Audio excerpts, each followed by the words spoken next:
We are live with this handsome man. All right. Oh, hello. Hello. We're here. We are here. Hello. There's Trend live. Welcome, welcome, Trend. Is this a new room or is this where you've always streamed at? This is my stream shack, man. So yeah, this is where I always stream at. So it's a shed in the backyard and Holy I've got cow. some unfinished insulation, around me, and this is my green screen behind me. I painted it with some paint from Home Depot, and one of my goals this year is to kind of finish out my setup because it's pretty janky on the inside, but it works well, and I just haven't. There's a lot of other stuff I kind of want to spend revenue on right now for the channel. Like a super dope setup isn't super high on my list. I think setups are overrated in general. Is kind of a hot take that we can talk about later, but Me too. I totally think setups are overrated. yeah. But it's if you have a dope setup and you like your setup for you, look at your setup, bro. I just full screen this.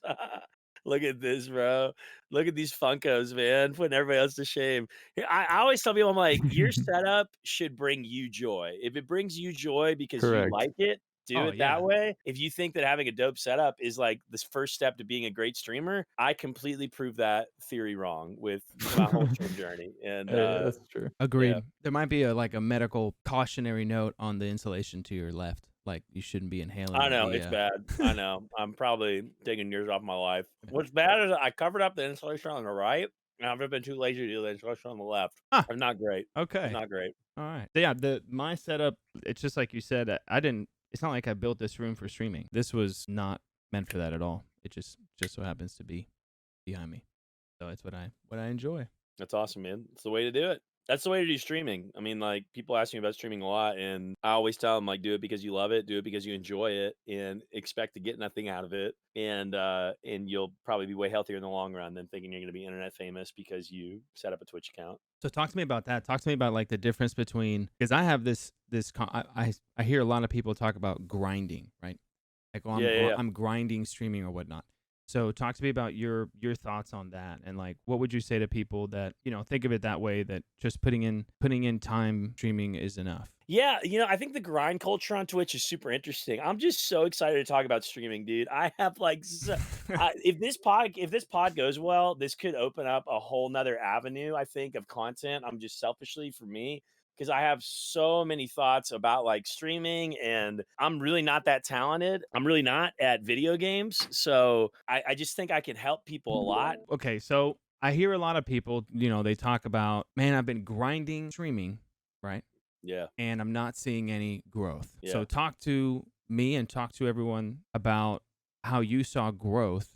And did you ever fall into that trap of thinking that just turning on the stream and putting in 10 hours every day playing, just playing games and streaming was enough to grow? I'm gonna come in hot. I mean, it's the OrganiCast, right? I'm coming in hot, and Come in hot. clip it for Twitter later. Yeah. So on Twitch, couple things. One, here's what I've learned about like especially small streamer culture. 95%, maybe, probably more like 99 to be honest. 99% of people on Twitch are significantly less talented than they think they are, and vastly underestimate the amount of talent, ambition, determination, drive, breaks, opportunity, all of that is required to make any kind of living wage on Twitch. Everybody has different, goals, but when I think about like my friends, it's like even today, I saw one of my friends tweet like, I hate my job.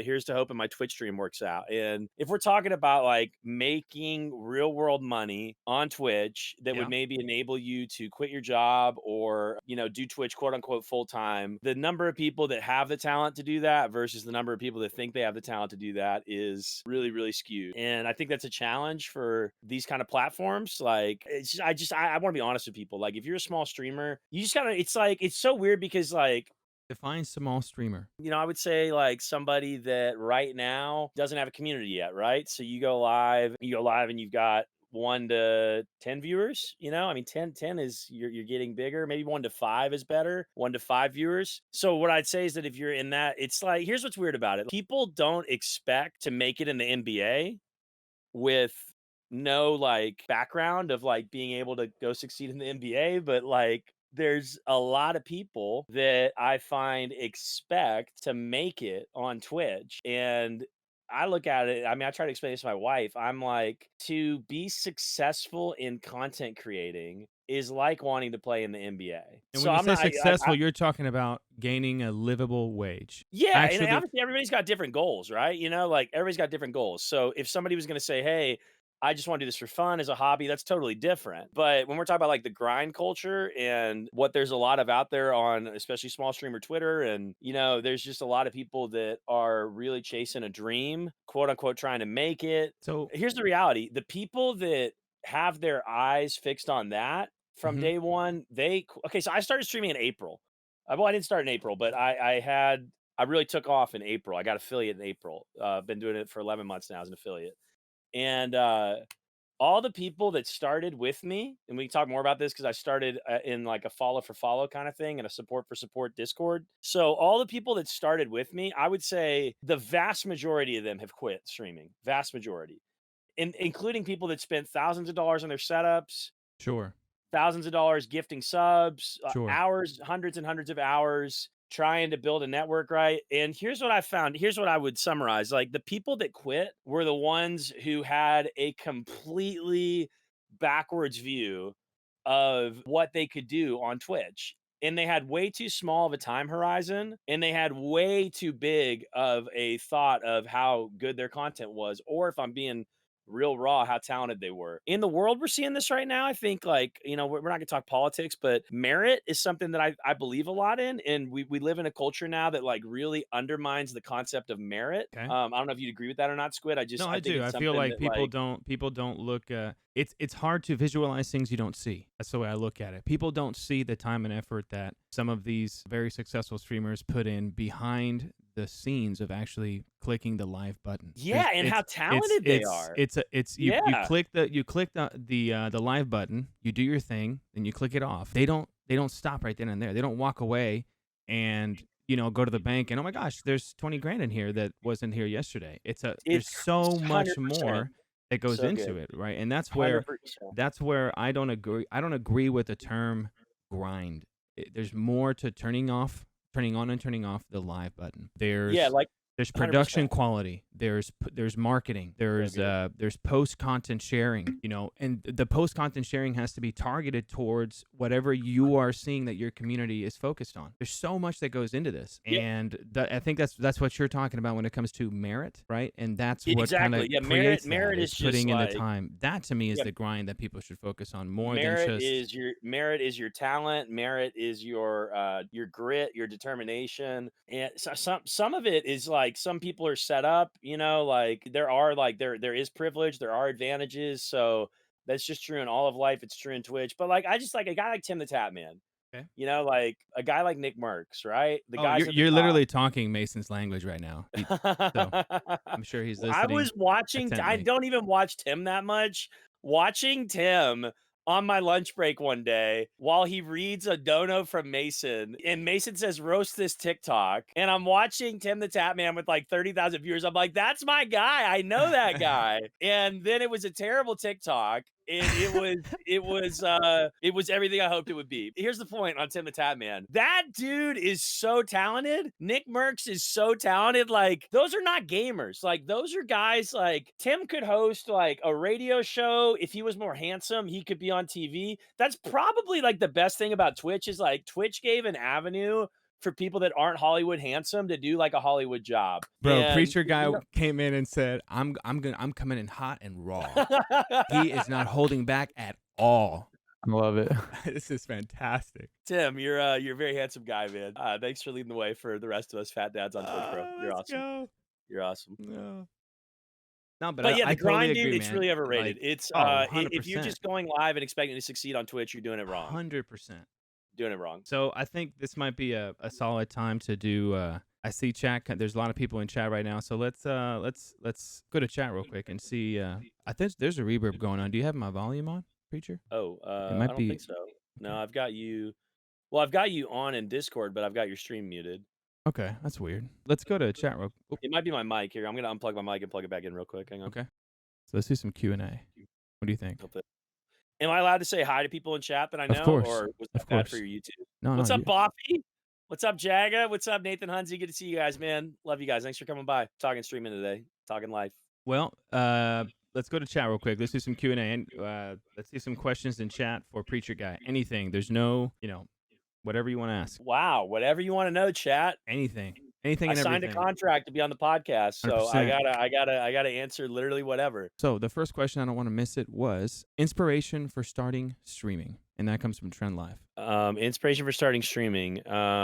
What's up, Trend Live? So I started literally because I was loving the game Apex. Like I've been addicted to Apex for a while, and I was just playing a ton, not streaming. In like August, or I think August of 2019, I was just texting clips. I was texting clips of myself to my friends all the time in the game, and I was like, these clips would be better if my face was in them. So I bought a Xbox Kinect cam, and I fired up my stream. And for 8 months, I had 0.5 average viewers. I had like a streaming Twitter with a picture of Pathfinder as my profile picture, followed like 40 people. Probably had like 5 followers, but Shifty F6 was one of those 5 followers. Shout out my boy Shifty, one of my mods, one of my OGs. And yeah, I literally just started because I wanted to have my face in clips that I was making and sending to my friends. That So was the whole you story. didn't have a specific person, because I don't know what Trend meant exactly. So I want to make sure that all angles of the question are touched on. Did you have any person or other streamer? Oh yeah, that's a good. Okay, yeah, yeah. So like Because I don't know if that's what he's specifically asking my about, or moment. yeah. Go ahead. Yeah, so the way that I discovered Twitch was I was in an Xbox lobby probably like July 2019. The game's been out like 6 months, and I got in a team with this guy, Trock Knocker TTV, Yep. and he had like 20,000 kills on Octane, like the first season Octane had come out. So I was Damn. like, "Oh, this dude's a streamer." So I went to his chat after the game cuz we won the game, and I was like, "Hey man, GG, I was the Pathfinder." And he was like, "Oh, hey, do you want to run it again?" And I've been addicted ever since. I just thought it was so cool that I could like interact with somebody that I played a game with who was streaming. That's ironic because I've never said yes to someone in my chat asking to play, but that's how I started. I got on Twitch that night. Might be dying, sorry. And you talk, man. Woo, Okay. sorry, bro. No, you're good. Okay. So we're gonna take 3 more, or actually 4 more. So we're gonna do 5 questions. Let me just go through this. All right, we got a question from Boffy. What was the first threshold breakthrough, in quotes, realizing you could see yourself pursuing streaming? Like, so I'm assuming he's asking, like, what that you can remember. What was the day? What was the moment? What happened specifically that after that said thing happened, you were like, you know what? I could see myself really pursuing this, and you're gonna go headstrong. That's a really, really good question. What's up, Boffy? So I'll try to answer it short, but it kind of gets into my whole story. So I had 0.5 average viewers for 8 months. And then during coronavirus in March, I got out my journal and I was journaling about what I wanted to do during what I thought was going to be a 1 month lockdown. Because remember, we were just supposed to flatten the curve for 4 weeks. So we were told. But anyway, so I was like, well, I'm gonna have 4 weeks off of work, flatten the curve. So what am I gonna do? And one of the things I wrote down was like, well, maybe I could get like serious about streaming. So I remember I was at my in-laws lake house. They live in the middle of nowhere, Oklahoma. I was like, well, how do I do this? And here's what I did. I got out my Twitter app and I started power following every small streamer that I could find who was following the big Apex streamers.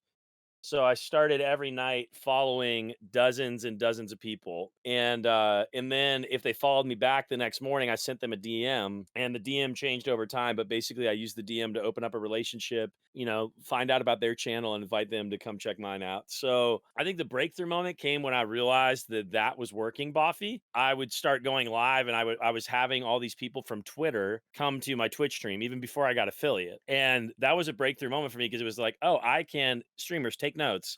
I can use platforms that aren't Twitch to grow on Twitch. That was my singular breakthrough realization. Harris Heller talks a ton about this. You can use all sorts of different platforms, but I was like, oh, I can use a platform that isn't Twitch to grow on Twitch. Twitch didn't do anything for me for 8 months. How can they? People get mad at Twitch for not, like, what's Twitch going to do? They don't know you yet. if you're a small streamer with like 2 viewers, Twitch doesn't know like who are they going to put you in front of in their algorithm. I didn't count on Twitch to grow me. I knew I had to go grow myself, and I marketed myself through Twitter, and I built like this support for sport community and like.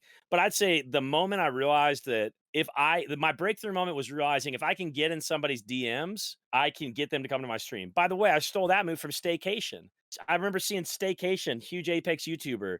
He tweeted out like a DM with somebody who had replied to a DM that he sent this person in like January of 2019 when the game dropped. Was it 19? Yeah, January 19 when the game dropped. And the DM was Staycation DMing this guy saying, "Hey, I see you like Apex Legends. Would you consider checking out my channel?" Yeah. So watch this. Watch this, Squid. This is wild. I saw that and it clicked for me. I was like, wait a second. These guys on streaming and YouTube that have blown up didn't just randomly blow up. Of course not. Like they had a plan and they worked at it. Like Staycation was power DMing people on Twitter. Hey, you should check out my YouTube. Sure. And that's how he got where he is. And So so the moment that I realized that, it changed everything. But don't just like be tools and just DM people on Twitter looking for follows. Like you got to do it right. But we can talk more about that later. Hope sure. that helps, So Bobby. yeah, of course, the way I see what you just said is there's no difference between that and like, if you go to a conference somewhere, a specific conference for something. For example, I'm in oil and gas full time. That's my day stuff. And if I go to an oil and gas conference, I have my business cards and I go around and I pass them out. 100%. What's the difference between that and using a different tool? Let's call Twitter the conference. You find those on Twitter that you can market yourself to them because they enjoy Apex, etc., whatever, and just go out there and try to just because you're bringing them into your stream doesn't mean they're going to actually enjoy your content, but at least they enjoy Apex, so maybe they will, right? Is that you got to go out there and kind of search for people to, market yourself. 100%, 100%. And I was strategic. So the more I did it, the more I realized who I was looking for. So I at first I was just following every small streamer that I could. Then I realized, you know what? Like the best people for me are other dad or other adult. Basically, I would click on somebody's Twitter, and if they were a small streamer and I also got the sense they were like a real adult, as in they had like a full-time job or they had kids or they were married. Someone that you could, what's the word I'm looking for here? Jeez, relate to. Someone that, Yeah, like okay, I basically got like you. people like me, right? Yeah. Yeah. Then that's been a gold mine for me. Like bad metaphor. Like, I mean, it's not a bad metaphor because like genuinely a lot of those people became my biggest financial supporters, subs, donos, all that So stuff. you're But saying that people like you watch you? oh my gosh, groundbreaking idea, right? I mean, in that, but no, this is like networking 101, like this is sales 101, like you're looking for warm leads. Yeah, I'm with you. So there's a reason that my community is mostly made up of dad gamers because I'm a dad gamer. There's a reason that my community is mostly made up of, like older people compared to the average age on Twitch because I'm an older guy for Twitch. So, and you can look for that on Twitter when you click on somebody's profile. You can kind of feel out like, So you know I your don't, community very well. yeah, well, yeah, you have to. And let me just go on a quick rip on this for a second. Well, before you do, if you don't mind, I want to get all the Go for it. questions. Hit another Sorry. question, my man. You the host. Zades said, so let's say I blew up. What are the things I should do to ensure I get bigger and not waste the opportunity? So let's say I blew up.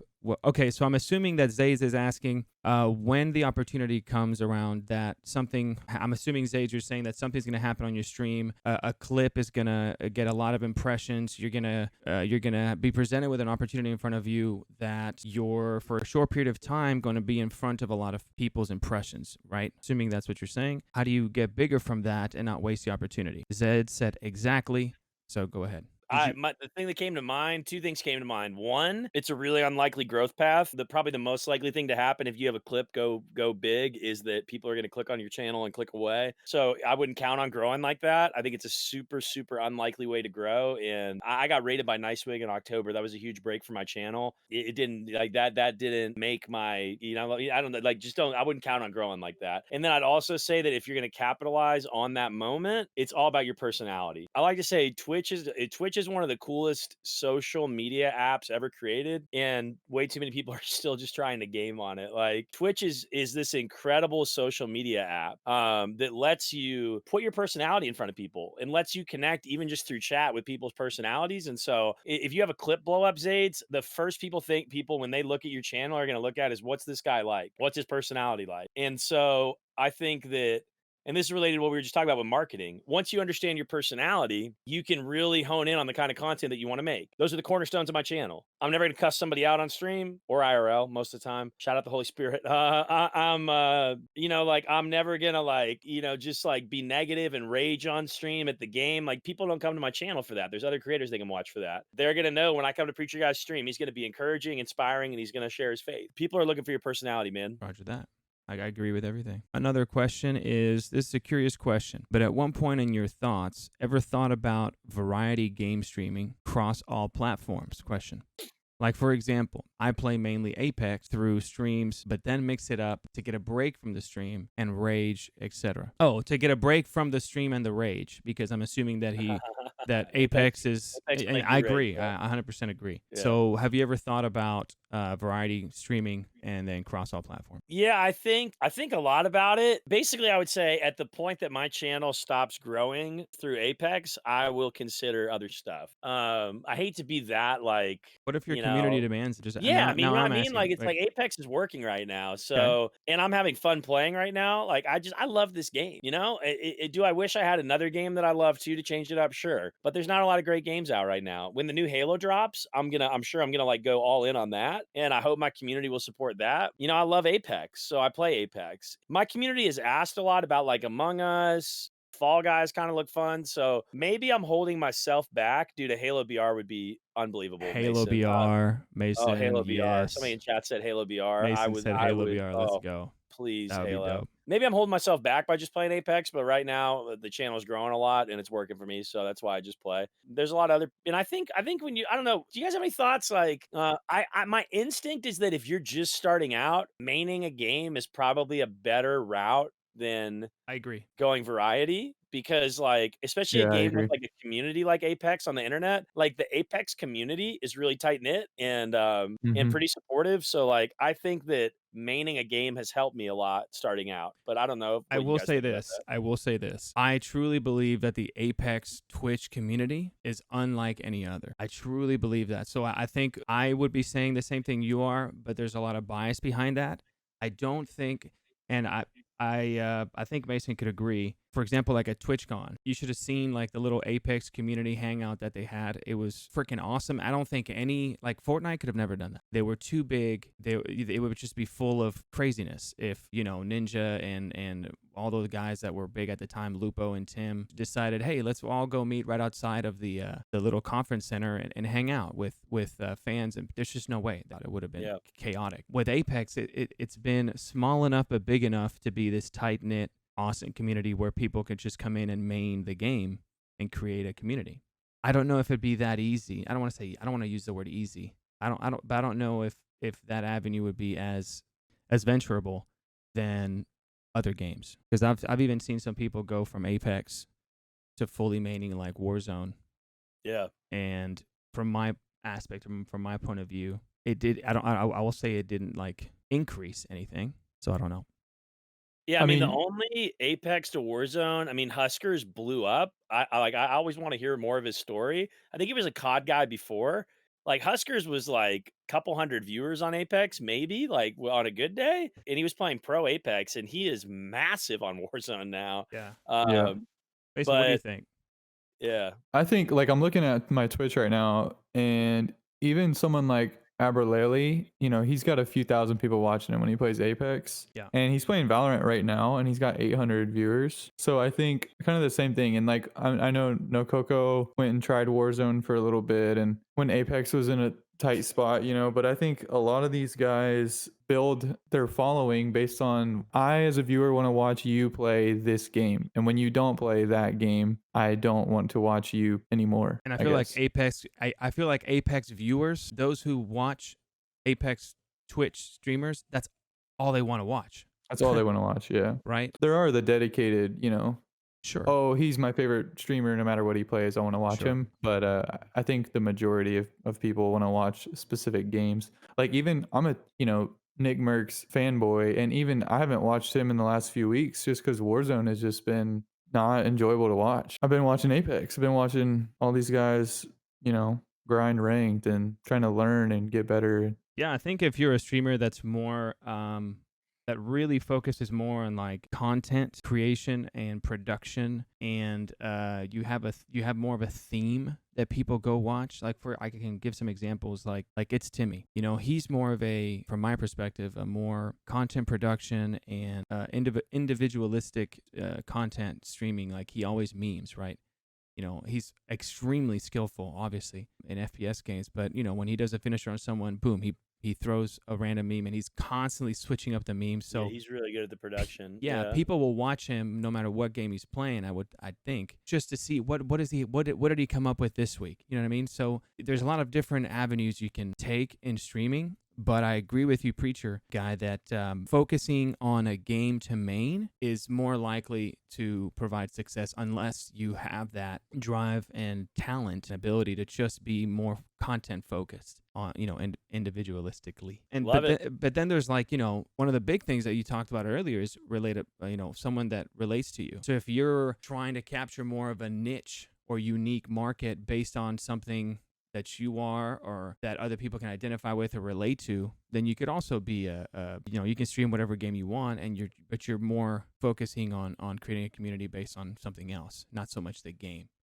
But I do feel like once that decision is made, there will be sacrifices if you want to break that. If you go into it saying, okay, I'm going to focus on maining this game and building a community based off of maining Apex Legends, when the time does come that you want to switch away from that, there's going to be a dip. That's just obvious. Yep, 100%. Yeah, like I said, we'll see when the Halo comes out. I imagine a lot of us are gonna play it, and it feels like Halo and Apex are pretty similar games. So Yeah. I hope I'm hoping my audience will transition if I transition because I've just always been a Halo guy. But who knows? It'd be fun to have a couple games to play. But yeah, I've just always been an Apex guy. Now it's time for my question of the day. I'm ready to go. What you got? I'm sure there's many other ones. Sure, there's many other streamers that do this, but you're the only streamer that I follow that I have watched that is openly Christian and a preacher, right? So Yeah, yeah. talk to me about how is that on Twitch? Are there any downsides to it? Is it difficult? Do you get backlash for it? Yeah, man. Talk Great to- question. yeah. So far, my faith in Christ has been a huge boon to my channel. I think like there's a lot. I don't want to use the phrase silent majority, but I do think that there's a lot of people that feel very underrepresented in the content creating, really just like the media world, I would say. So bigger than Twitch, like movies, television, entertainment, and media, right? Okay. So I think there's a lot of people that have a very different value set than most of the media does. And frankly, me being an outspoken Christian has really benefited my channel, because like I just find people find my channel and there's just a lot of people that I think they're like, I didn't know this was out there. Like I didn't know that I didn't know I had no idea there were preachers or pastors playing video games on Twitch. And so yeah, so far I think it's inevitable that I'll grow enough that someone will do a deep dive. I'm not inviting this. Someone will do a deep dive on my personal social media eventually and probably find stuff from years ago, where I'm tweeting about politics or different stuff. And because the reality is I have a worldview that's very different than the one that Twitch has, and the one that like Twitch wants to, I don't want to say wants to impose, but like if you're in media, there is a clear value set that is being put out in front of us. So you're And saying that being Christian is in some way, shape, or form inviting some sort of backlash or hatred or it hasn't dislike? happened yet, but it makes me nervous because of the culture we're in, and vice versa. Like I think I'm also grateful for, the reality is I'm not at risk of getting pulled over and getting shot brutally murdered because of the color of my skin. So I want to be like careful when I'm talking about the culture and like feeling like I'm at risk. I'm a white male, No, I I know, am but I'm very, trying to focus more on the fact that you're really one of the only streamers I watch and yeah, that I have seen that are like very beyond open about their faith, their religious yeah, faith. And I will, and I say this as a huge positive. When I watch you, you're not even overbearing about it, and you could 100% be that. I've seen that before as well. Where, and I'm saying this more as a compliment. When it comes to you, is it's something that's very organic, right? yeah. It doesn't feel forced in any way, shape, or form. On the contrary, it just looks like a guy that is very faithful, or is very just believes in his faith and lives by that, and it's enjoyable, at least to me. Always uplifting, but it's not. I don't know how to put it, man. I've just experienced a lot of, as a Christian myself, I've experienced a lot of when it's almost over the top or pushed or forced, and you're just not like that. But it's unfortunate to hear that you feel that. I don't like the fact that there's people, and nobody should stream and feel like because of the way they are, because of the way they think, or because of the faith that they have, they're somehow putting themselves at risk to be, cancel cultured or just thrown negativity in any way. Does that make sense? Yeah, I don't want to overstate it, it's just it's happened enough outside of Twitch to people that share my faith that have, had the chance to have a, like there was a famous example of this pastor named Louis Giglio in Atlanta, and he was invited to give the prayer at President Obama's second inauguration. And Okay. Louis Giglio is he's not like a fire and brimstone crazy kind of Christian preacher. He's very, very like preacher guy, kind of right down Main Street, believes in Jesus. He's going to present, but internet activists found 20 and 30-year-old sermons from him where he was addressing sexuality, which is something that is written about a lot in the Bible, and they didn't like the way that he was talking about it.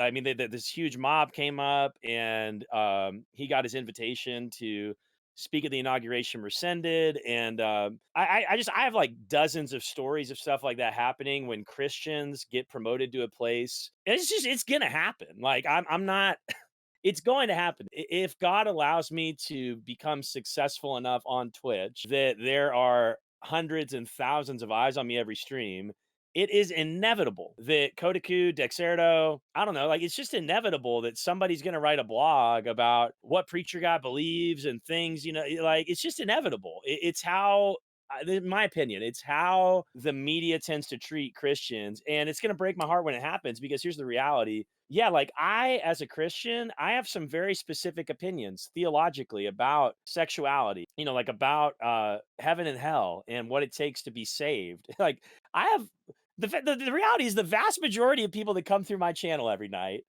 if we were gonna sit down and have a conversation and they're gonna ask me, like about like their eternal destiny and lifestyle choices they're making, and like the vast majority of my channel like smokes pot, drinks, sleeping around, like they're doing their thing, right? So if we were gonna sit down and have a conversation and they were gonna like grill me on like, do you believe this is okay? Like I'd walk them through it and say, well, no, like I think God has something better for you and something more for you, right? They feel welcome in my channel. Sure. And that's the disconnect with how the media tends to treat Christians is like, if you're going to accuse a Christian of being homophobic or hate filled or regressive, what I'd say is like, I've got a channel full of people of all different lifestyle beliefs, and they are welcome in my channel. And they're welcome there. Like you don't have to pass like a morality check to watch Preacher Guy or be in my community. Carlos in here right now. I'm not trying to call this guy out. Carlos smokes a ton of pot, a lot of pot. And like I don't smoke. And if I was one on one with somebody, like as their pastor, like talking to them about like lifestyle choices, like I might talk to him about that. You know what I mean? But Carlos my boy on Twitch. Like I have no problem. Like it's like I'm gonna represent my faith, and hopefully Jesus is gonna be in front of people. Like we have a saying in ministry, and then I'll let you take it. We have a saying in ministry. I love this saying. You got to catch the fish before you clean them. I'm an evangelist, Squid, so I Okay. love sharing the gospel. And so I think one of the biggest things that's gotten in the way of people meeting Jesus is they feel like they have to clean their life up before they can meet him, and that's not how it works. If you go fishing, you catch a fish and then you clean it. Jesus said, you will be fishers of men. That was his metaphor for sharing the Christian faith with people. Sure. So I see my Twitch channel as a place where I catch fish. So I'm not worried when somebody's cursing and like telling inappropriate, like obviously I have a chat filter and like my mods are really good about it. It's a family friendly channel, but if you smoke, drink, curse, like welcome to the stream. I really hope you'll be impacted, encouraged. And I've had people make serious lifestyle changes because of the time they spend watching me. Not because I beat them over the head with my Bible and say, you need to change your life, but because I think I model for them a better way to live. And that makes sense. That's Yeah, kind of my, so what you're saying is I've never talked about this stuff so what you're before, but saying is yeah. that as a Christian, you're not going into other people's channels like Carlo, for example. You're not, when he goes live, you're not going into his channel and going and saying, I can't believe you smoke pot, you're a terrible person, and then dipping, right? Right. Okay. And you're not going into, a bunch of other people's streams that do certain things that don't abide by your personal religious beliefs and your faith and casting out judgment upon them, correct? I can make that assertion? Yeah. Right. Okay, Right. cool. I have never, So for never. someone Yeah. to come into your stream and declare that you're a bad person because of your beliefs or whatever, or call you homophobic or whatever that might be, my problem is I don't feel like that situation, someone doing that to you, is equally frowned upon that as someone going into Carlo's stream and saying something against his pot smoking, for example. It's almost like, whatever. It's just another person talking bad about a Christian person. They kind of deserve it, And that's not okay with me. I don't like that. I think it should be fairness across the board. Nobody should do it to anybody. You see what I'm saying? And I love that you've created a channel, a community, and I love the way that you handle it where, hey, man, anybody can come in. This is kind of who I am and how I am. And that's just the way it is.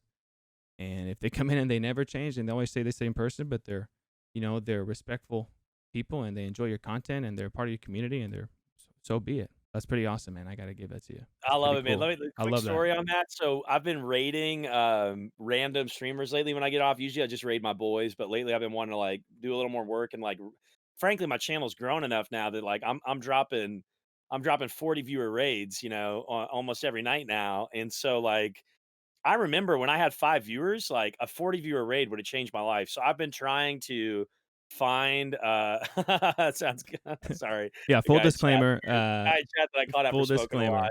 disclaimer. Carlo He's has defending a himself. medical card.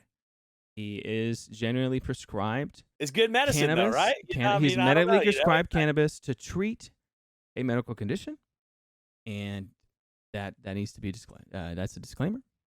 Full-time job, very hard worker. Actually, I thank you, Carlo, for what you do because that's not an easy job. I know what Carlo does for work, and that is not an easy job, and I thank you for it because it's a big one, especially right now. Yep. Love it. That you're cracking me up in chat, Carlo. Sorry, I was reading it. I had to react to it. He's cracking me up, man. He can spit some bars too, bro. You can spit some bars too. I don't even know. That story obviously wasn't that important, so it's Sorry. all right.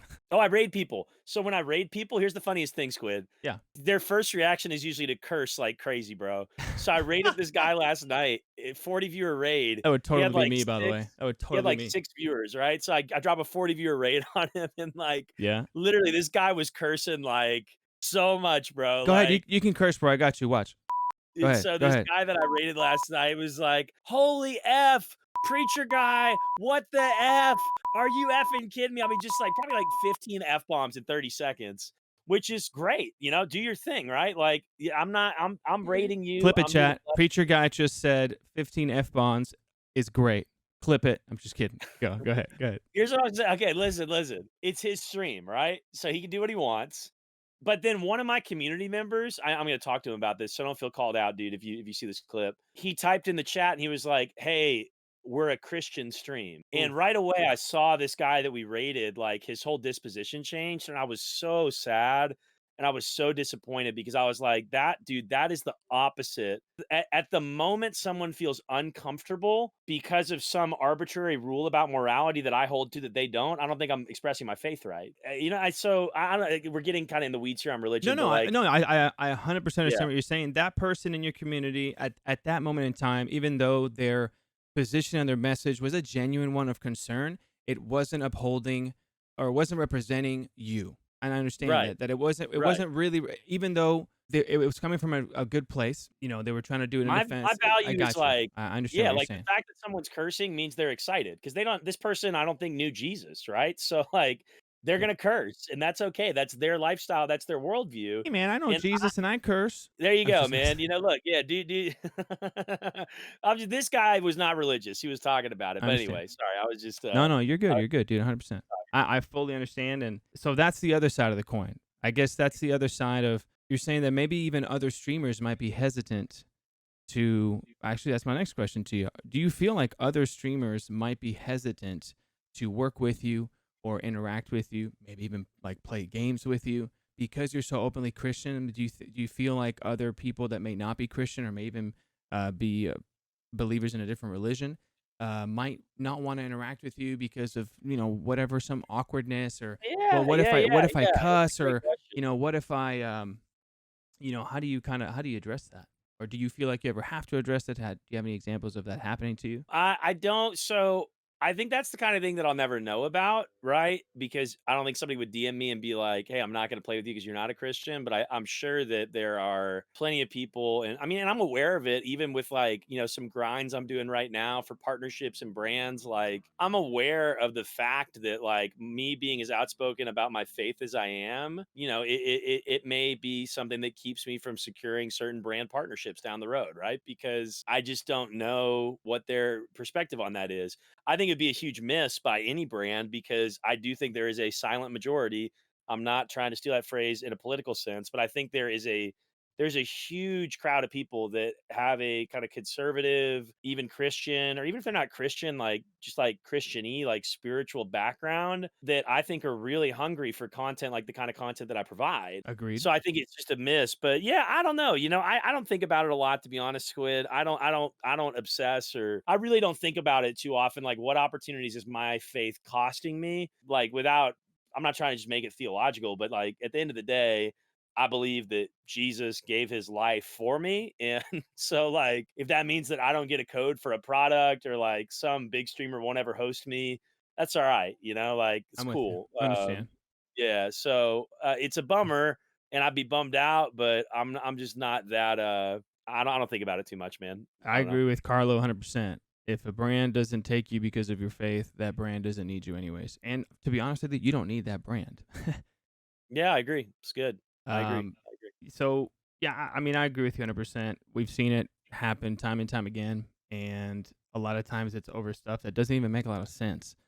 Chick-fil-A was canceled because they donated to the Yeah, Salvation bro. Army, which I thought was just absolutely ridiculous. So you're I talking gotta about it. get some Chick-fil-A, bro. Yeah, Best chicken in the it's world. just, and it's crazy. It's when I first saw that stuff, I was thinking, well, what did they do? Did some dumb butt?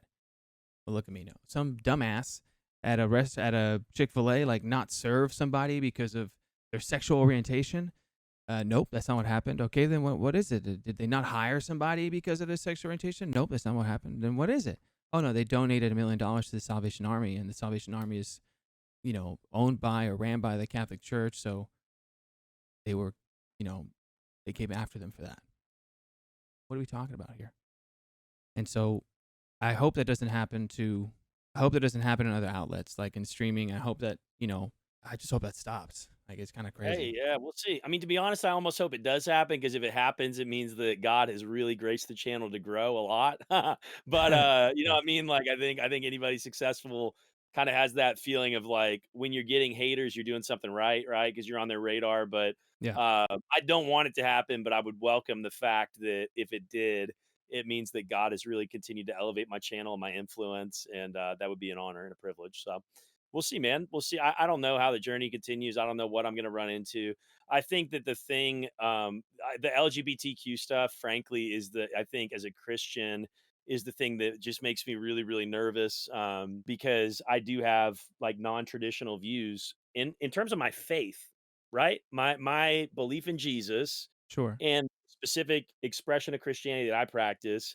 Like I have views about like LGBT, QIA plus, if I got the acronym right, that would be countercultural. Those views don't mean that I treat anybody that has a different orientation like less of a human being, or they're less welcome in my channel, or Those are your like own personal practice I have a personal views. theological conviction. Yeah. And like, it's weird to me that people think somebody's personal theological conviction can hurt them, and there have been examples in history. We don't have to do the politics, so I kind of get it, but I don't know. It's that we'll see how that shakes out. I think it's hard. I think Christian content creators, that's what makes us nervous the most, is like what it looks like to have different views on sexuality than culture does, because people get really worked up about that stuff. Understood. Well, to pivot, I want to know more about younger preacher guy. Because you're what, 19, 20? I'm 31, bro. So what 31, man. what I'm was your old. what Over was your 30. console? What was your console of choice growing up? Xbox, dude. Look, I think I have it right here. I got my Xbox right above me. I just moved it into my Wait, stream you're deck. 31, you said? Yeah, I'm 31. No, So I'm I talking about growing up like kid, like 8, 9, 10, 11, 12. Yeah, bro. Well, I mean, like N64, right? There you But go. That's what I'm talking about. yeah, look, this is my Xbox N64. 360 though. I got it Oh, right nice. here. So So yeah, I went N64 to Xbox. Love the N64. Probably played a little bit of GameCube, but yeah, N64 was goated, bro. Ocarina of Time is the best game that's ever been made and ever will be made. no kidding. So GoldenEye, probably the best first-person shooter that's ever been made and ever will be made. Mario 64. It's nice. just, bro, it's so fun, man. Just We're that we're was childhood, we're bro. That was almost in childhood. agreement. My favorite all time game is The Legend of Zelda: Link to the Past for SNES. Hey, there you go. Oh man, that game was. So are you older than me? Did you play that No, like we're, as a we're kid? actually the same age. Okay, You're yeah. you're an 89, right? Yeah, Yeah, same 89. here. I'm 89 as Yeah. well. Yeah, so I never really played the SNES, but, maybe I'll have to play that just for fun now. I'll get an emulator or So something. that's what I played the most was SNES because I lived most of my pre 12 years old life not in the US. We didn't have access to like all the consoles. So I basically Yeah. had my SNES from the moment I got it in 93 when we lived here in US and it wasn't until I came back to the US 8 years later that I got the Dreamcast. So from SNES to Dreamcast, that's all I had was the SNES. So I played a lot of SNES. NBA Jam, all of it. I mean, I had Killer Instinct, Mortal Kombat. So the SNES is my go-to, and then Dreamcast. Awesome, man. Yeah. Yeah, so I always gamed, and, like, I got really into, like, Halo 2, Halo 2, Halo 3. Halo 2 was high school for me. I had people in my chat the other day that didn't know what a LAN party was, and my heart broke, dude. My Oh no, heart I know. I've talked about that broke. too. And people, a lot of, because my brother's 18, so when I play with him and he has this whole crew that he plays with, I was talking to them about Counter Strike and LAN parties, man, and all of them are like, man, I wish I could have been able to do. And yes, I agree with them. Everyone, all gamers should have the LAN party experience, the lock-ins. Did you ever do uh, lock-ins at like a cyber cafe or whatever? Oh, yeah, dude, like, They're the drinking best. balls, Oh, dude, he said balls. Okay, hold up, chat. Hold up. I've talked to Mason. I've drank it on stream. Yes, I drank balls on stream. let's go. They And still make that stuff? I thought it was they illegal don't. now. They still make it. So I went to HEB and I'm going down the drink aisle and I see them. I'm like, oh no Yeah. way! And I took some to the office. You remember that, Mason? Is he still here? I don't think Mason's here. Dude, they're fantastic. Hands down, my favorite energy drink, It's without an a doubt. energy drink, and at the time, it had, like, crazy caffeine content, Oh and, yeah, BAWLS chat. yeah, It's awesome. balls. But G Fuel's better. Hashtag G Fuel. Hashtag Creator G Fuel code? Do you have a guy. do you have a creator? Do you have a creator code? Yeah, we're on the code grind, bro. I drank my G Fuel to start Let's the go. interview. Creator code PreacherGuy. G Fuel. Yeah, we're It's working better on it, than bro. balls. It's better than balls. Hands I down. would sell so much G Fuel if they give me a shot, bro. It's harder for me to get their attention because I don't have the viewership yet, but I would sell mad G Fuel, bro, if they would give me a code, because I know how to move products. So we'll see if it happens. N64, Xbox. So you're Halo then. So Halo was your thing. Dude, Halo was so fun, man. Halo 3 was college, and here's the thing, I've never been that good. Like, I remember even in college, I was like decent, but I would still get rolled. So that's kind of carried over into my Twitch career. I'm okay. Got like a 1.8 KD last season in Apex. I felt pretty sweaty with that, but I'm nowhere near the talent level of most content creators when it comes to video games. So Tim the Tatman's my hero, right? Because he sucks at gaming and he's been really successful. So that's like, if he can do it, I can do it. You have Which roasted Tim this entire podcast. I'm Tim doing is not high. handsome. Tim sucks at video games. He's my hero. That's why I'm But roasting he's him, his because I hero, admire him guys. so much. That's awesome. I love that. I admire him so I feel much. like a lot of people admire Tim for that. Doing his thing. Being a Yeah. goat. Being a goat. Yeah. All right, let's do another chat round, if you don't mind. Chat, Let's give do us it. give us some questions. Give us some Chat, questions. bring me a heater. Bring me a Bring heater. him some heaters. There's no limits. Bring him some heater questions. Ooh, I like that question. It was actually one of the questions I was going to ask him. Yes, controversy included. Right, Preacher? It's up to him. Yeah, whatever, man. Yeah, ask me This whatever. is a open speech podcast. This my biggest thing is just to talk. You know what I'm saying? PreacherLady's opinion on you starting to stream. So, what was PreacherLady's opinion on you starting streaming? Like how, for all the married guys out there that really want to Staying do married this, has been talk hard. about it. Say again. Yeah, streaming and staying married has been hard for sure. My marriage is the Damn. most important thing in my life, and my wife's not a gamer. Okay. I think Twitch was definitely like harder for her to understand at first, and I make a lot of noise when I stream, and I was in the house, so I was in our guest bedroom, so I like took over our guest bedroom. I'm like up in the middle of the night making noise, waking her up, so it was really really hard. But now she's into it. I built a shack outside, so it gave her some space with it. We get a check from Twitch every month that she's very good at spending. So I just had to get. Boom, I had to. roasted. If you're married, come on, every married man, you know the feeling about about when the wife is going out. So no, I'm just playing. I'm completely screwing around. We share a bank account. It's my money's her money. So there's no such thing as my money. All the income is shared. So anyway, she likes it more now that it's actually like generating revenue for our family and helping us achieve some of our goals. Twitch is helping right now to pay for our kids' college education. It's helping to pay for our retirement, and so she's really come around as the channel's grown. And the better husband that I am, the more she likes it. So I try to remind myself it's never about succeeding on Twitch over my family. I have to be winning at home in order for Twitch to go well. If I'm not winning at home, everything I'm doing on stream is worthless. So I want to grind more. I want to stream more, but I'm pretty much at the max I can stream right now without really taking a toll on my family. Because And her support is important to you, and obviously, and my kids are important to me, right? So that's obviously, okay. yeah. Would I I'm grow with you. more if I did more daytime streams?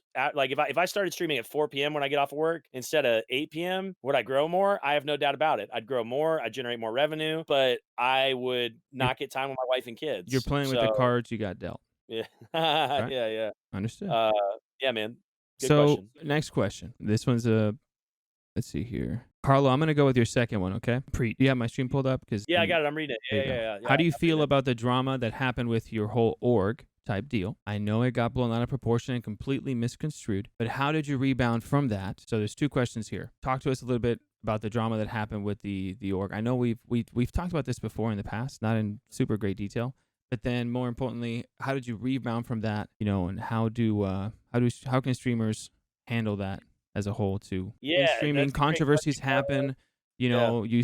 People say things or do things, and people misconstrue things. Trust me, I know all about that. And you got to rebound from it. So talk to us about that. Yeah, I appreciate it, man. So, Carlo, great question. You've been part of my community a long time. You remember all that. So, yeah, when I first started, I mentioned that I built like a support for support community. Okay. So, that just meant that I would DM people on Twitter and say, "How can I support you?" And they'd say, "Oh, follow my Twitch." I'd be like, "Oh, cool, I followed it. Come follow mine." I'd hang out in their channel. They'd hang out in mine. And what happened over time is that, and then okay, so that was kind of one part, and then the other part was I started kind of this experimental org. It was just I literally invited 3 content creators to be a part of it. And it was really less of an org and more of a coaching relationship. Okay. And basically I just said, "Hey, I think you're a really talented content creator and I would like to coach you. And in exchange for my time, the way that I want to structure this is 33% of your Twitch revenue for 3 months, you'll send to me, and that'll be kind of my fee for coaching you. One of these guys went like really sideways on me and blew up, and he tweeted out the contract, and he tweeted out like, snapshots of DMs, really trying to like sour my name. And I didn't make a penny from any of these guys. One of them is still one of my really good friends to this day, Shifty F6. My biggest regret about all of it is that I took the criticism too seriously. If I'd known where I would be now and where they are now, they all quit, they don't stream. I took the criticism too seriously, and I should have called it out for what it was at the time, which was clout chasing. Just 100% clout chasing. And I wish I'd had more courage to just call it out. And like, it really messed with me. It made me want to quit. It really messed with me. It affected, like, I had to see my therapist. Like, it affected my marriage. It like really messed with me. When you have internet strangers coming at you, it was people were really irresponsible with it, man. I saw this. I had to pray last night because there were some like bigger Twitch people that like retweeted it. Anyway, last night I was thinking about him because I just hit 1,400 subs, and I saw one of them tweet out that he just hit 500 subs. And I had this thought like, screw you, dude. Like, how's it feel, bro? I'm way more successful than you are now and probably ever will be. And you came for me. And I had to repent because Jesus says to pray for your enemies and bless those who curse you. So I started praying for him instead of, cursing him in my head. But it was, people were just irresponsible with it. Like that guy that I'm talking about, he leads an org, a pretty substantial org. He has a huge audience on Twitter, and he retweeted this. He didn't know who I was, and it was 100% for clout. I'm picking my mic up because I'm pissed about this to this day. And I should have called it out in the moment for what it was. If you are coming after people on Twitter who you don't know, who you don't associate with, who have done nothing personally to come at you, you are looking for clout built on controversy, and your channel is never going to grow. It's never going to grow as far as it could if you actually built a channel based on content and personality and adding value to the world instead of freaking clout chasing. So stop clout chasing, you losers, man. How do you really feel though? Losers, dude. Internet losers, bro. Damn. All right, sorry. I had it in me. Sorry, chat. Preacher's gone wild, people. So basically, when they tweet you stuff like that, you just let them know. I'm here to tell you right now, we don't care. Let me tell you. We don't care. It's done deal. That's all you got to do, people. Oh, hey, what's up, Oddity? That's all you got to do. That's all you got to do. You wanted to create So you wanted to create a means to. Let me get this straight. You were going through the start of your streaming. You were starting to capture what it means to stream and what are the avenues to grow and all the things that need to be done, right? To really put in the work and the effort, not just click that start stream button, right? You decided, not only do I want to do this, I want to help others do it, but no one does anything for free. Someone didn't really see what they wanted to see, and they just went off on some, and people. Well, like, it was one of the guys that I signed, right? That's what I'm saying. So, like, he signed a contract, and I didn't have a gun to his head to sign the contract. I mean, that was the thing that blew my mind about how like all of Twitter got behind like this dude. Like, everybody was pissed at me for like writing up this contract. I was always like, a contract, you have to sign a contract for it to be valid. If you sign a contract, you're saying, I have read this document, I understand, and I believe it's going to be a good thing for me, right? I still have trouble with that, like, criticism. Like, I'm like, even if you disagree with how I structured the org, which I disagree with, by the way, and I said that, like, I did a whole just chatting stream. I said, hey, I don't think I did anything immoral here. I know I didn't do anything immoral here, but like, it just wasn't smart with how I structured it. So, And did you see but I Oddity's question? say, like, if you sign a contract, it's on you. I mean, like, Understood. y'all better get better at real life, because if you sign a contract in real life and then just decide a month into it you don't like it, tweeting it out is not going to get you out of your mortgage. And I'm with you, Preacher. That happens. Yeah, I'm with you on that. However, Oddity's question, I do feel like is a good one, and it's a fair one to ask. Oh yeah, I love this question. Yeah, So yeah. what was your process to determine, okay, that you're ready to coach people, and that experience was something that should be that you should monetize? Yeah, so I think this was something that like people really had trouble with, and I think this is a really fair question, Oddity. What's up, bro?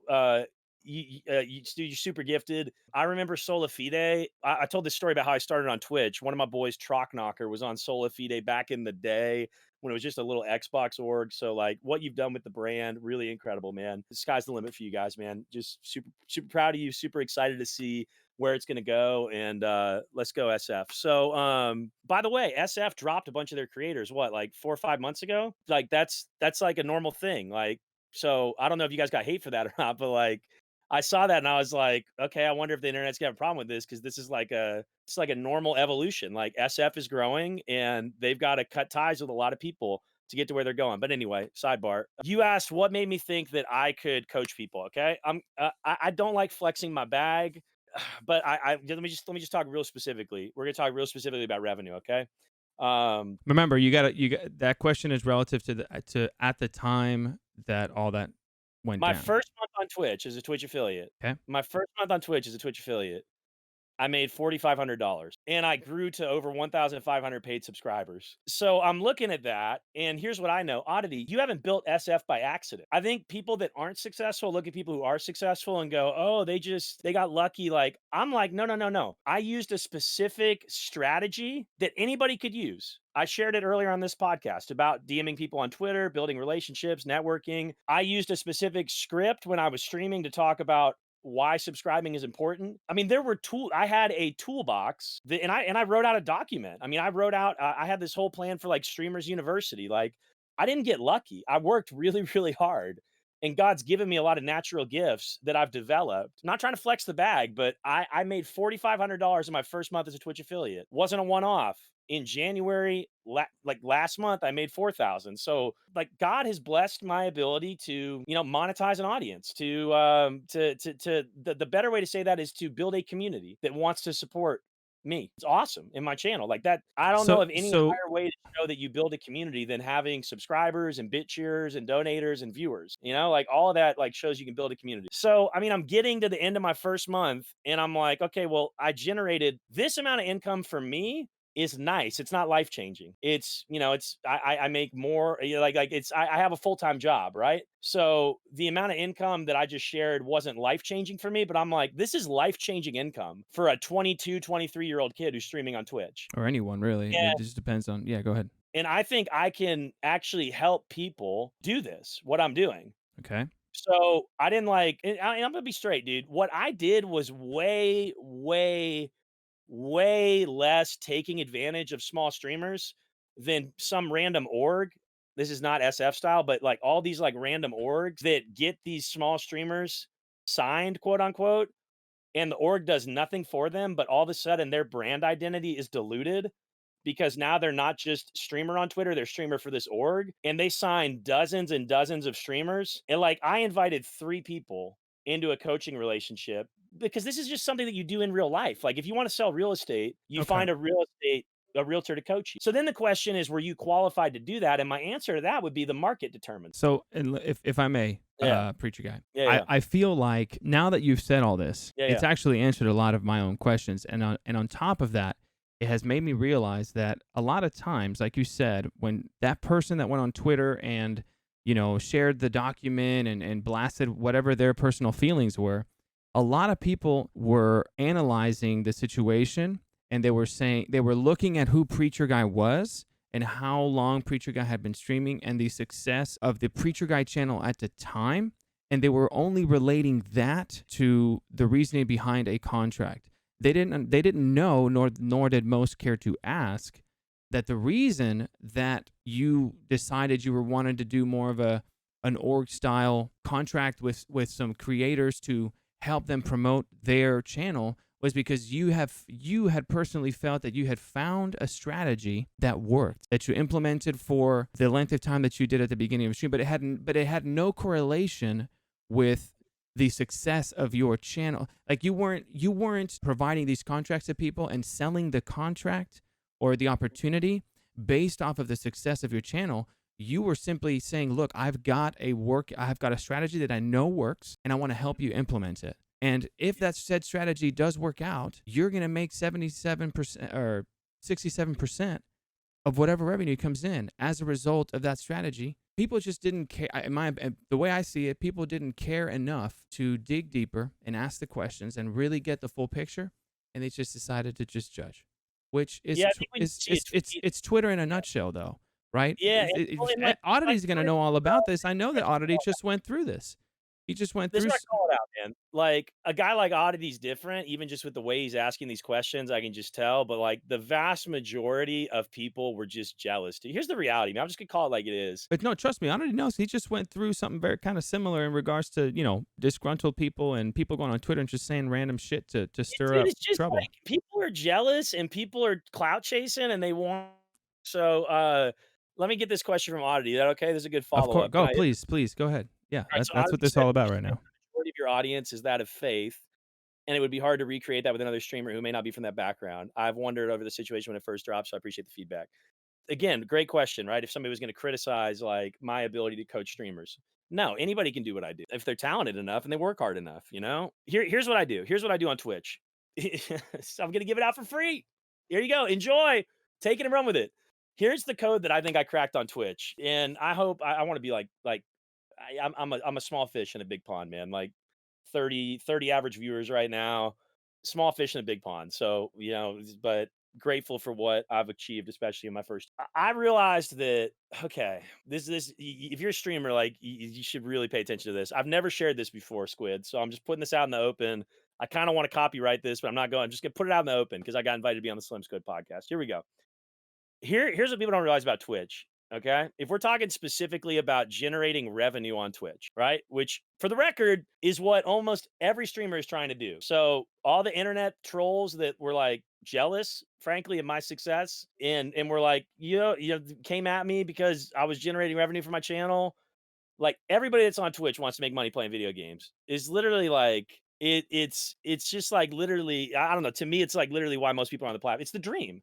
You sit in a recliner, you play video games, you make money. It's awesome. Here's what I think like anybody can learn. Here's why I thought I could teach it to anybody. When you make a connection, a personal connection, what's up, Urban? I'll get to that in a second, man. When you make a personal connection with someone, that is a infinitely more valuable resource than just entertaining someone. So watch, this is what I've realized on Twitch. When I personally connect with someone in my chat, like there's a guy in chat today, TBX Jaga, in this stream today. I met this guy on my stream I don't know, a couple of weeks ago. He came from a raid. He's been in my stream almost every night now. I can tell you a lot about him. Like I know his personality, I know where he's from, I know his age because my priority is building a personal relationship with my viewers. Because here's what I've learned: when you have a personal relationship with someone, you're providing way more of a value to them than just entertaining them. So if you just entertain someone, I think that your ability to, yeah, I would just say if you're just entertaining someone, your ability to generate support from them, whatever that looks like, watching your channel, subscribing your channel, whatever, I think is more limited than when you can entertain someone and you can add additional layers of value to them. So for me, one of the layers of value that I added was faith, but you don't have to have faith to add value. Like what you just have to know what's your brand identity. And this is what I wanted to help people with. Like just what's your brand identity? Who are you as a streamer? What are you doing to go out and find people? And this is like in business, this is common sense, but nobody talks about it in streamer world. Like, what are you doing to go find not just an audience, but your audience? What are you doing to go find like the audience that's actually going to support you and bless you? So Mm, that's what I'd say. okay. I haven't read Urban's question yet, but I want to get to it. Yeah. So I'm trying to do. I was trying to keep the current question up. So I've got Urban's here. So I got you. Here you go. A big issue from just a base value evaluation is taking Twitch revenue from streamers is often seen as predatory. Editors might get compensated through YouTube revenue share from the creator, but for a lot of streamers, seeing people sign away Twitch revenue is a big no-no. Yeah, so I think I learned that, Urban, kind of after I went through all this. Which is weird to me because in my experience, maybe everybody's got different experience in their own fields of business. Like in the non-Twitch world, it's pretty normal to structure, especially a coaching deal. It's pretty normal to structure like a coaching relationship as a revenue share. And I would remind everybody that it was a 3-month period. So I didn't say this is for a year, this is for indefinite. Like I said, hey, for 3 months, I'm going to coach you. I'm going to trade you my time and my experience for some of your Twitch revenue. And again, in hindsight, because Twitch is so sensitive about this, I wouldn't do it again. But I would just say, like I have a coach. When I started out on Twitch, I hired a performance coach, not on Twitch for life. I hired a life coach. And frankly, I paid him $1,000 a month. I didn't give him a percent of my revenue, but I gave him much more than a percent of my revenue would have been. Like that's just it's a pretty normal practice to hire coaching and then the question just becomes what Oddity was getting at. It's like, are you worth the money? Are you worth that kind of investment? And that's where I'd say, well, the market determines that. I mean, you're worth what people are willing to give you. Sure. And then So yeah, I don't know. So so that's I do feel like there is some sort of there is I do I like and appreciate Urban's question, and the only thing that I would comment on that is when you're providing a service, right? And of that said service, the outcome is a share of someone's Twitch revenue, right? Because of your influence on their Twitch channel. I would yeah. say that the only issue I would personally have with that is that it would be difficult to associate the channel's growth and what percentage of that channel's growth is directly related to what your marketing strategy would have provided for that Yeah, yeah. growth. So that's where I feel like when you mentioned your example of the $1,000 a month for a performing coach, that is a set target amount of money that's not relative to your Twitch growth, right? But it is going to influence how you provide content through your Twitch. So I guess from what I'm getting from what Urban is saying is that I agree with you, Preacher Guy, that a contract is a contract, and people get to read it and sign it. It's voluntary, right? However, to cover your own butt, it would have been just better to say, hey, it's going to be $300 a month, and this is what I'm going to offer. And if their channel would have made $1 million in that month, you got 300, and that's that, Yeah. right? Asking for a percentage, it's almost like you're setting yourself up for a disgruntled streamer to go, well, I just don't feel like what you did really, I feel like it only really affected about 10% of the revenue that I got. You see what I'm saying? It could easily be misconstrued. But then again, you shouldn't pay the price for past experiences that other people have taken advantage of others.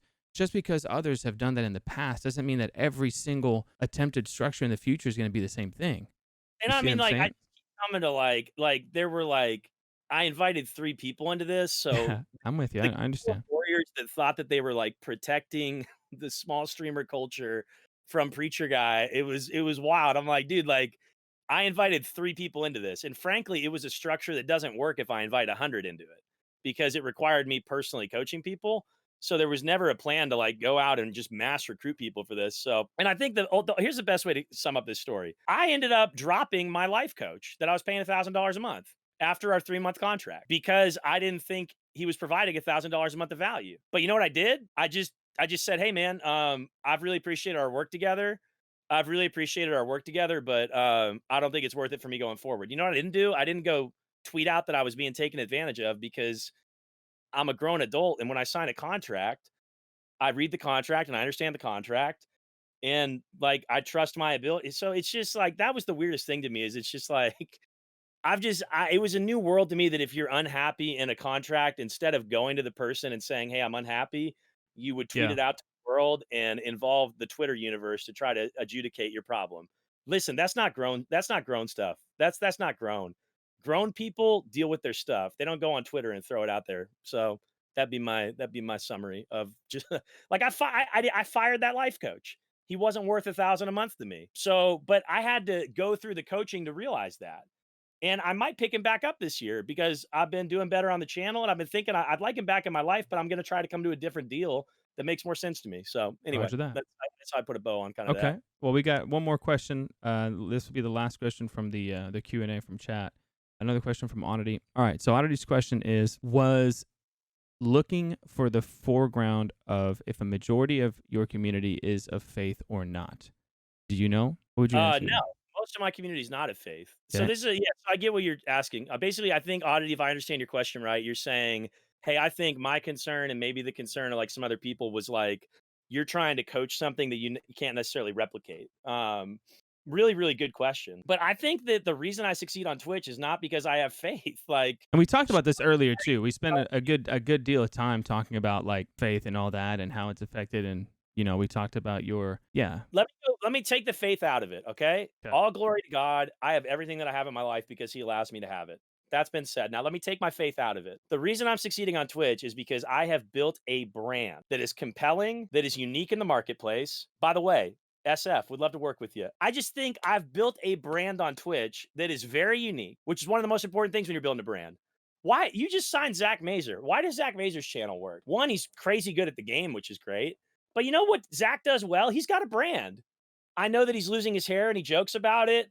He's young, he's kind of edgy. Like it's just like people that make it on Twitch are people that understand brand identity. And that's as a pastor and a preacher who had to start a church from scratch, I learned so much about branding that carries over to Twitch. And that's what I think Squid made a really good point. When people saw me in my first month on Twitch offering to coach people, and they were like, "What right do you have to coach people?" It's like, well, I'm not coaching them based on a month on Twitch. I'm coaching them based on 30 years of lived experience in life. And I'm coaching them based on 10 years of lived experience in ministry, where I've had to learn from the ground up how to market myself on social media, the importance of branding. And so I don't think that my channel works because I'm a Christian. I think my channel works because I understand branding and marketing, and I understand target audience and demographics. And all of that gets packaged into my faith because the faith is the most important thing about who I am. But also important to my channel is the fact that I'm a dad gamer, the fact that I'm family friendly.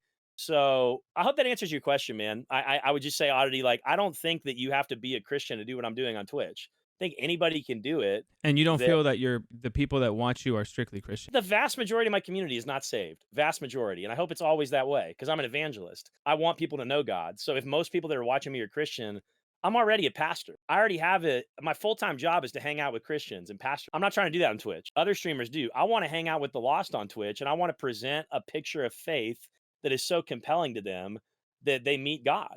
And it happens over and over again in my channel, which matters way more to me than revenue and growth and all that stuff. So no, the vast majority of my community isn't Christian, vast majority. And what they're attracted to and what they're supporting, I would say, isn't my faith. It's the fact that I know how to present myself, faith included, in a way that compels support. And you can teach that to anybody. I think I could do a class for it and teach streamers with 10x my audience size how to better connect to their audience to generate more support for their channel.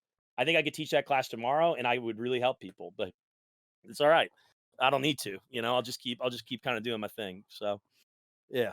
Well, there you just have gotta it. Man. I'm a pastor. It's what I do. Like, I know how to connect with people, but you don't have to be a pastor. But I get it. I mean, I get the questions. I do understand and respect. You do have a very unique, like you said yourself, and a very focused theme about yourself. So a lot of people could look at that and go that because it's not entirely as conventional as most at all. On the contrary, it'd be more on the unique side. It's how could that be replicated to the masses? I understand that question, but Yeah, I think also it's feel like the strategy, now that I've heard you talk about it more and answer it more, it was more strategically motivated than it was an attempt of replication of what you had through your stream. So that makes a lot more sense. But I just don't feel like that was really shared or talked about in great detail as you have today back then when that whole stuff went awry or whatnot. But man, just to get a little past that right now, I've gotta say, dude, you're killing it right now. You're doing an amazing job. You're putting in tons of work. I see your content all the time. That's awesome, man. Keep it up. Keep doing your thing. Hey, I appreciate your support, man. Thank you for letting me be on here today. Thank you for 20 gifted last month. Thanks for hanging Of course, out, man. dude. I'm grateful, man. The channel's growing a lot. The goal is Twitch partner this year. So hopefully Twitch partner and a G Fuel code this year, like my two big kind of practical goals, and we'll go from there, man. So we'll see. All right, man. All Well, right, boys. thanks again for being on the show, Preacher. I really, really appreciate it. Yeah, man. I'll be live tonight if anybody wants to come hang out. And nice, man. All right, appreciate it. Thanks, bro. So yeah, Twitter's my main social media, but I've got a YouTube as well, TikTok. But follow the Twitch, follow the Twitter, and come hang out next time you see it going live, Nody. All right. Well, that concludes this episode. I appreciate everybody for being here, and we'll see you on the next one.